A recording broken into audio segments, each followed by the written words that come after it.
안녕하세요. 뉴스반장입니다. 야권 유력 대선 주자인 윤석열 전 검찰총장이 대선에 도전한다는 생각은 확고한 것으로 알려졌습니다. 일각에서 흠결도 많고 의혹도 많은 그가 과연 대선에 출마할 수 있을까 하는 의구심이 많았는데요. 이에 그는 대선 의지에 변함없이 확고하다는 입장을 재차 확인했습니다. 대선 출마는 개인의 자유이지만 과연 그가 대선 후보자로서의 검증을 통과하게 될지는 미지수, 아니 불가능해 보입니다. 그의 이런 근거 없는 자신감은 아무 이유 없이 높은 인지도에서 그 이유를 찾을 수 있을 텐데요. 야당 내의 차기 대권 주자가 불투명한 상황에서 보수 극우 언론들의 띄워주기로 반짝 상승한 지지도가 마치 자신의 진짜 지지도인 줄 착각하는 모양입니다. 대선이 다가올수록 철저한 검증을 통해 거품은 빠지게 될 텐데요. 자신이 헛꿈을 꾸고 있다는 사실을 왜 그는 모르는 걸까요? 제발 주제 파악이라도 좀 하고 꿈을 꿨으면 합니다. 윤 전 청장 측근은 자맹이 길어지다 보니 정치를 안 할 수도 있는 거 아닌가란 의견이 있다란 말에 윤 전 청장이 정치하는 것은 당연한 것이라며 할 거냐 안 할 거냐라고 묻는 것은 황당한 질문이라고 말했습니다. 또 자맹이 길어지면 사람들이 피곤해하는 것을 본인이 잘 알고 있다고 전했는데요. 그러면서 자맹이 길어지다 보니 야권 쪽에서 이런저런 다른 이야기가 나오는 것 같은데 어떤 형식으로 어떤 모습으로 등판하느냐의 문제일 뿐이라고 강조했습니다. 하지만 윤 전 청장이 언제 등판할지에 대해서는 구체적으로 밝히지 않았는데요. 6월 11일 국힘당 전당대회 이후인 4달 중순쯤에 입장 표명이 있을 거라고 보느냐는 질문에 언론에서 근거 없이 말하지는 않는 것 같다며 입장을 표명해 대변인도 두고 하면 주의가 다 편해지긴 할 것 같다고 말했습니다. 아울러 윤 전 청장에 대한 지지율이 뒷받침되면 독자 세력화도 가능할 것이라고 내다봤는데요. 정치권 일각에서는 윤 전 청장이 독자 세력화할 경우 여권 공격에 효과적으로 대응할 수 없다며 정당의 도움이 필요하다고 지적한 바 있습니다. 이에 대해 이 측근은 공격을 당할 때 방어해주는 사람을 갖기 위해 입당하는 논리는 빈약하다라며 국힘당에 입당하는 순간 지지율이 급강하하면 어떻게 할 것이냐고 말했는데요. 이어 윤 전 청장에 대한 지지율이 그 사람에 대한 방어막 기능을 하는 것이라며 국민이 지지한다면 그만한 방어막이 어디 있겠냐고 반문했습니다. 특수부 검찰 출신의 공작 수사의 대가인 윤석열이 대한민국 대통령이 될 일은 꿈에도 없을 겁니다.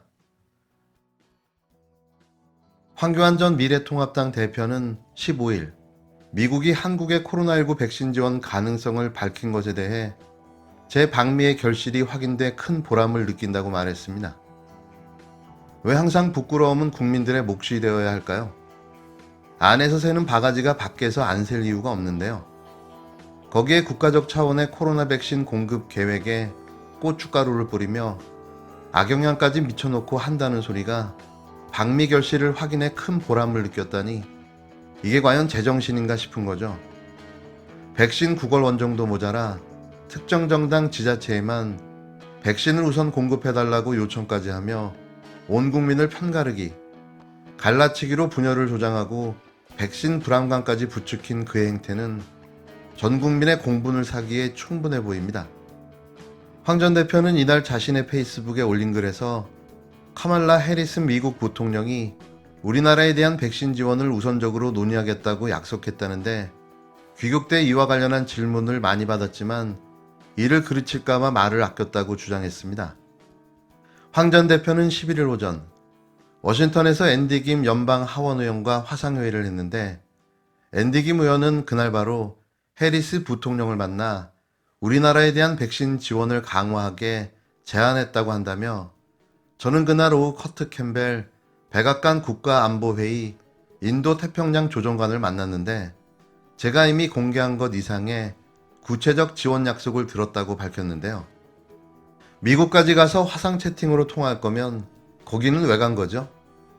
그리고 그의 주장은 이미 정부가 수립해 놓은 백신 공급 계획에 세부적인 내용이 들어가 있습니다. 마치 자신이 백신 공급의 구원투수인 양 떠들어대고 있지만 백신 공급 계획은 이미 다 나와 있다는 이야기인 거죠. 황 전 대표는 그때 바로 말씀드리지 못한 것은 아직 공개하지 말아달라는 캠벨의 부탁 때문이라며 이렇게 말하는 건 공치사를 위한 것이 아니다. 문직이라도 하겠다는 약속을 지킨 것으로 보람을 느낀다고 주장했습니다.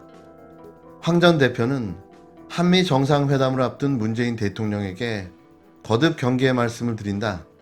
바이든 대통령 등 조야 인사를 만날 때 싱가포르 성과 이야기는 삼가하시기 바란다며 제가 경험한 바에 의하면 미국 정책 결정권자들은 그런 우리 정부의 언사에 많이 불편해하고 있다고 전했는데요.